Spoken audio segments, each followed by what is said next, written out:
Flashback. ওই যে একটা কথা আছে না, ইউটিউব থেকে মেকআপ শিখা ফেসবুকে আপলোড করে ওইটা দিয়ে টাকা ইনকাম করা, মানে বিষয়টা এরকমই হয়ে গেছে। তো যাই হোক, আজকে আপনাদেরকে শেয়ার করবো আমার সেই মেকআপ টিউটোরিয়ালটা, যেটার কিনা আপনারা অনেক প্রশংসা করছেন। আসসালামু আলাইকুম, কেমন আছেন আপনারা সবাই? আশা করতে সবাই সুস্থ আছেন এবং ভালো আছেন। আলহামদুলিল্লাহ আমি অনেক ভালো আছি। আর ফুল ভিডিও দেখার আগে আজকে ভিডিও কে কোন জায়গা থেকে দেখতেছেন কমেন্ট সেকশন জানাইতে কিন্তু বললেন। টিউটোরিয়াল দেখাবো, পাশাপাশি একটু গল্পও করবো, তো অবশ্যই ভিডিও লাস্ট অব্দি দেখবেন। আপুগুলো লাগে আমার এটা রিকোয়েস্ট। আমি যে স্নেলের ময়শ্চারাইজার ইউজ করছি, এইটা কম বেশি সব আপুরাই চিনে, কারণ এটা এত বেশি ভাইরাল, প্রত্যেকটা আপুর ঘরে এটা থাকে। ময়শ্চারাইজারটা 4-5 মিনিট সেট হইতে হইতে এই জায়গায় আমি লেন্স পরে নিতেছিলাম। ভাই প্লিজ লেন্সের শেড জিজ্ঞেস করেন না, অনেক আগে কিনছিলাম, কিন্তু কিস ব্র্যান্ডের এটা মনে আছে, আর কিনছিলাম lensberry.com থেকে।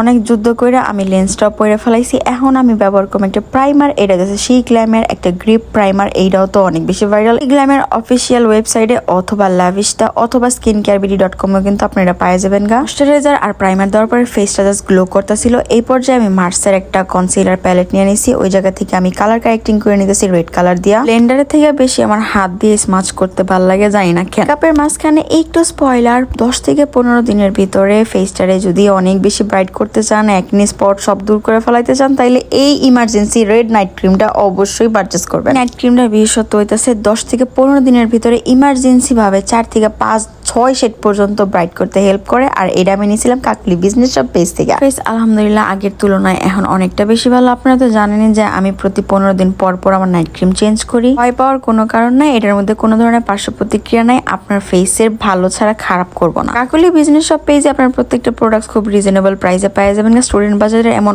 অনেক প্রোডাক্ট থাকে কাকলি বিজনেস শপ পেজে। একবার হলো ভিজিট করবেন, ডিসক্রিপশন বক্সে পেজ লিংক দেওয়া থাকবে। এবার মেকআপে ফেরত হন যাক। কালার কারেক্টিং করার পরে ফেসটা একটু সেট হওয়ার পরে এই পর্যায়ে আমি ব্যবহার করতেছি ফাউন্ডেশন। আর এই জায়গায় আমি জুবিয়াসের 02 শেডের ফাউন্ডেশনটা ইউজ করতেছি। এই ফাউন্ডেশনটা আমি পারচেস করছিলাম লাভিশটা পেজ থেকে, তাও অনেক আগে, প্রায় মনে হয় 24 সালের দিকে বা 23 সালের দিকে। খুব বেশি ফুল কভারেজ দেয় দেখে এই ফাউন্ডেশন আমার অনেক বেশি ভালো লাগে। এরপরে অ্যাগেইন মার্সের প্যালেট থেকে একটা কনসিলার নিয়ে আমি আমার চোখে মুখে যা যা দরকার জায়গায় দিয়ে নিতেছি। ভাই এই মেকআপ টেকআপ শিখছি আমি ইউটিউব থেকে, আর কিছুটা বারবার মেকআপ করতে করতে, কারণ আমার নিজের কোনো অভিজ্ঞতা নাই।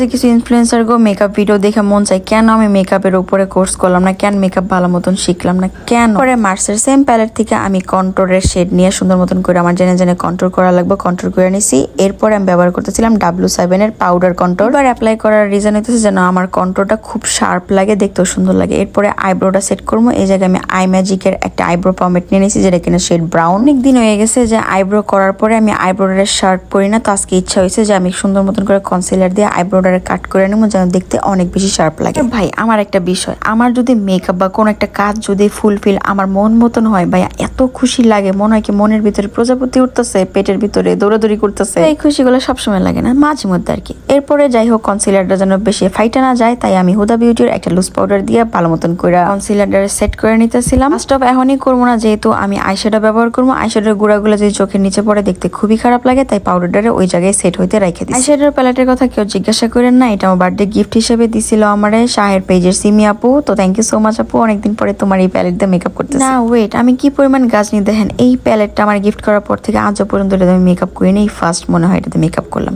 এর আউটফিটে তোমরা দেখছিলে যে আমি একটা শাড়ি পরছিলাম, একটু পিঙ্কিশ, একটু ব্লুইশ, একটু হোয়াইট এর কম্বিনেশন, তাই ভাবলাম যে চোখটা একটু পিঙ্কি রাখি। এটা কেমনে করছি বলতে পারলাম না, ভিডিও চেক করে নিও। এই পর্যায়ে মেকআপটা সেট করার লাগা আমি সি গ্ল্যামের একটা 90 আওয়ার্স এর ম্যাট সেটিং স্প্রে ইউজ করে নিতেছি। ভাই বিশ্বাস করো, তুমি যতই ঘামো না কেন তোমার মেকআপ সরবো না, তুমি যদি ঘষাঘষি না করো। তো এটা এত ভালো একটা সেটিং স্প্রে। আমি কোনো ধরনের আইলাইনার ব্যবহার করি নাই, জাস্ট একটা ব্রাউন কালার আইশ্যাডো দিয়েই জাস্ট আইলাইনারের মতন স্মাচ করে নিয়েছি, আর এটা দেখতে অনেক বেশি কুল লাগে। এরপরে মিলানির একটা মাস্কারা দিয়ে নিছি, আর আইল্যাশের লগে করতেছিলাম একটু যুদ্ধ, ওইটা আর আপনি করে না দেন। মেকআপটা কেমন হয়েছে 10-এ কত দিবেন কমেন্ট সেকশনে জানেন। তারপরে আমি ওয়াটার লাইনে মিস রোজের একটা নোট কাজলও দিয়ে নিয়েছিলাম। তো যাই হোক, আমার সবকিছু কমপ্লিট, এখন জাস্ট দিতে হবে ব্লাশ। আর ব্লাশের জন্য ইউজ করতেছিলাম ম্যাকের ব্লাশ। ব্লাশের পার্টটা প্রত্যেকটা মায়েরই একটা অবসেশনের ভিতরে কাজ করে, তাই না? মানে এত ভালো লাগে, দিতেই থাকো, কোনো ক্লান্তি নাই। এবার সেকেন্ড টাইম আবারও আমি এই সেটিং স্প্রেটা দিতেছি, কারণ আমি আমার পুরো মেকআপটা একেবারে ম্যাট চাই, যে ধুইলে ওর যাইব না। দুঃখের কথা একটু পরে কইতেছি। এই পর্যায়ে আমি দিমু সব থেকে ফেভারিট জিনিস, সেটা হচ্ছে কিনা রেয়ার বিউটির হাইলাইটার। একটা মজার জিনিস কি জানেন, আমার ঘরে কোনো হাইলাইটারই ছিল না, আর আমি যখন এই হাইলাইটার কিনছিলাম একেবারে গুড়া গুড়া ভাঙা অবস্থায় ছিল, যার কারণে আরো একটা হাইলাইটার অর্ডার করা লাগছিল। তো যাই হোক ফাইনালি এক লগে দুইটা হাইলাইটার। আর রেয়ার বিউটির হাইলাইটারের সম্পর্কে আর কি দেখেন, আমার ফেসটা চকচক করতেছিল হাইলাইটারের কারণে। এরপরে লিপস্টিক, ভাই লিপস্টিকের একটা টিউটোরিয়াল রাখছি শর্ট করে, ওইটা আপনাদের অন্য একটা ভিডিওতে শেয়ার করবো। টিউটোরিয়াল চাইলে কমেন্ট সেকশনে জানেন। তো কিরকম লাগতেছে মেকআপ ট্রানজিশনের গতিতে জাস্ট সাইডে চেঞ্জ করে আসলাম। যুদ্ধ এই পর্যায়ে শেষ হয় নাই, যুদ্ধ আরো একটু বাকি আছে। এবার চুল নিয়ে যুদ্ধ করবো, কারণ আমার চুলগুলোর কার্ল বের হয়ে গেছে, আর এখন আমি এটার একটু ওয়েভি শেপ দেওয়া লেগে স্ট্রেটনারের লগে জাস্ট মারামারি করবো। দেখতে থাকেন আপনারা। তো আমি নতুন ওয়েভ করা শিখছি আর কি, আমি কখনো স্ট্রেটনার দিয়ে ওয়েভ করা পারি না, সত্যি কথা। ওই যে ওয়েভি টাইপের কিছু কার্ল থাকে না, ওই কার্লটা আর কি অনেক কষ্টে শিখছি আমি। তো যাই হোক, যদি এইটার কখনো টিউটোরিয়াল চান যে আপু আমিও তো আপনার মতন একবারে পারি না, এইটার ডিটেলস নিয়ে একটা ভিডিও আপনাদের শেয়ার করবো না। তো আমি প্রায় 1.5 ঘন্টা বইরা খালি এই চুলগুলো সেট করছি, বুঝেন? তাহলে একটা মেকআপের সময় গেছে আমার 3 থেকে 4 ঘন্টা। আবার এই চুলটার স্টাইল করে বাঁধতে যায়, মানে চুল স্টাইল করতে যায় লাগছে আরো 1.5 ঘন্টা। তাইলে আমার সারাদিন যদি একটা মেকআপে যায়, আমি যদি কখনো বাইর হওয়ার লাগে মেকআপ করি, কেমনে যাবো আমি? ফান ফ্যাক্ট হইতেছে, ওই দিন আমার লোক এইটাই হয়েছিল, এত ঘন্টা বইরা মেকআপ করছি, জামাইরে যে বলবো যে আমার একটু ঘুরতে নিয়ে যান, রাত্রের 1:30-2টার দিকে আমার কে নিয়ে যাবো ঘুরতে? তো যাই হোক ব্যাপার না। তো এই হইতেছে আমার চুলগুলো ফাইনালি ওয়েভি কার্ল করা ডান। লুক ভালো লাগে থাকলে কমেন্ট করেন, যদি ভালো না লাগে থাকে ওইটাও কমেন্ট করেন। দ্বিতীয়বারের মতন আবারও ফেসের মধ্যে সেটিং স্প্রে মেরে নিলাম। এবার মেকআপ সারাদিন ডললে উঠবো না। তো যাক, মেকআপ তো কমপ্লিট, আউটফিটও কমপ্লিট। এবার একটু জুয়েলারি পরে নিই। আর এগুলো আমার পিয়ার পাঠাইছিল ঝুমকা পেজ থেকে। আপনাগুলোকে তো পিয়ার আনবক্সিং এর মধ্যে আমি শেয়ারই করছিলাম যে কোন পেজ থেকে। তো ফাইনালি আমার লুকটা এত জোস লাগতেছে। আপনারা বলেন তো এটা কেমন থিমের লুক হয়েছে? ইন্ডিয়ান ভাইবের হয়েছে নাকি মানে কেমন হয়েছে আমি জানি না আসলে, বাট ভাই যেমনই হোক না কেন আমার কাছে পার্সোনালি